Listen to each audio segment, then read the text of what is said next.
আছি। আপনার জন্য অনেক শুভকামনা। আপনি কত দূর থেকে আসছেন আমাদের দেশের জন্য।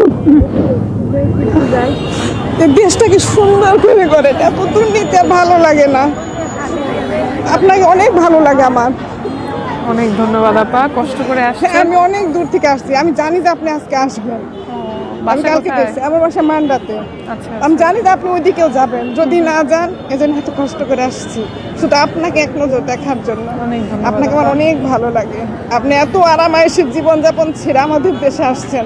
আপনারও দেশ, আমি কিন্তু আপনাদের কেউ ঘরের আসে মেয়ে। না, কেউ আসে না, আপনি আসছেন।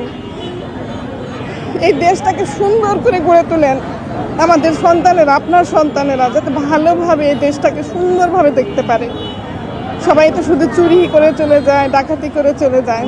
আপনি আসছেন, আমি জানি যে আপনার নমিনেশন হয় নাই, ইনশাল্লাহ হবে। আপিল হবে। করছি, জি। হ্যাঁ, আমি দেখছি আপনি আপিল করছেন, ইনশাল্লাহ হবে, আপনি জিতবেন। আপনাদের বিশ্বাস যাতে ধারণ করতে পারি সেজন্য দোয়া ইনশাল্লাহ করি। পারবেন, আপনি পারবেন। দোয়া রাখেন। আমি আন্তরিকতার সাথেই চেষ্টা করব। আমার থেকে কখনো আন্তরিকতার ঘাটতি দেখবেন সেটা না। আমার হাদি ভাই মরে গেছে, ওনার জন্য আমার খুব খারাপ লাগে। উনি একজন ভালো মানুষ ছিলেন, অথচ তার বিচার হচ্ছে না। ওনার জন্য দোয়া করেন, আর বিচারটা আমাদের করতেই হবে। হ্যাঁ, উনি তো বলে গেছেন আমার মৃত্যুর পর আমার বিচারটা করুন। আমি চাই নতুন সরকার আপনারা গঠন করেন, ওনার বিচারটা করেন। উনি অনেক ভালো মানুষ ছিলেন, মানুষের জন্য কথা বলছেন।